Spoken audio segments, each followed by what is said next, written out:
नमस्कुर्म प्रेङ्मुन् मणिघटकनीलोत्पलमगग पयोदौरिङ्गद्भिः नखकिरणपेणैर्धवलिते स्फुटं कुर्वाणाय प्रबलचलदौर्वाणलशिखा वितर्कं कामाक्ष्याः सततम् अरुणिं ने चरणयोः शिवे पाशायेताम् अलगुनितमकूपकुगरे दिनाधीशायेतां मम हृदयपादोज विपिने नमो मासायेतां सरसकवितारीति सरिते त्वदीयौ कामाक्षि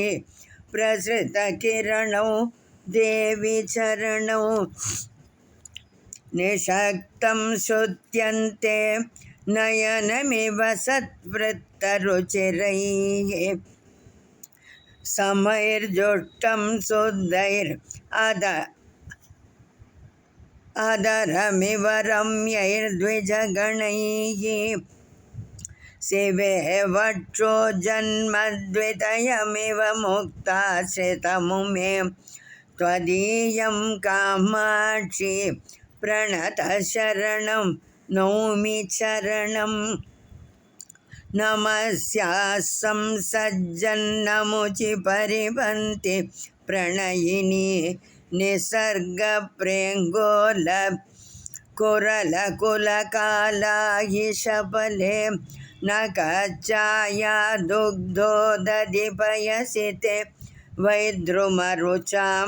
प्रचारं कामाक्षि प्रचुरयति पादाब्जसुषमा कदा दूरीकर्तुं कटुधुरितकाकोलजनितं मघान्तं सन्तापं मदनपरिपन्ति प्रियतमे क्षणात्ते कामाक्षि त्रिभुवनपरितापकरणे पटेयां संलप्स्ये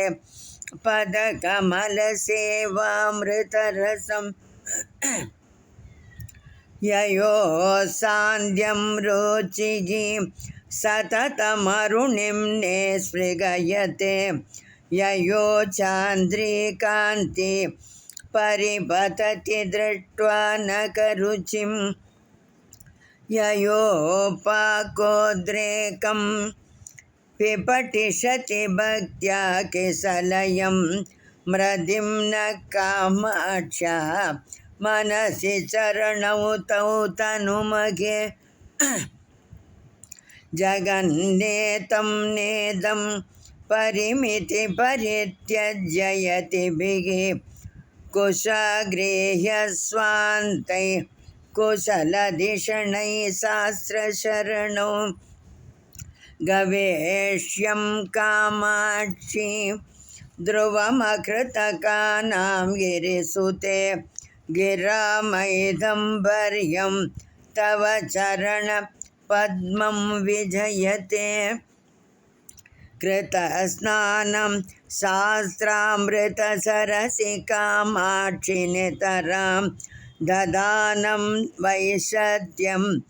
कलितरसमानन्दसुधया अलङ्कारं भूमेः मुनिजनमन चिन्मयमहापयोधेरन्तस्तं तव चरणरत्नं मृगयते मनोगेहे मोगो भवति मिरपूर्णे मम मुहुः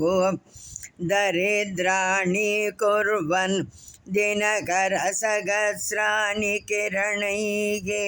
विधत्तां कामाक्षि प्रसृमरतमो वञ्चनचणग क्षणार्धं सान्निध्यं चरणमणिदीपो जननि ते।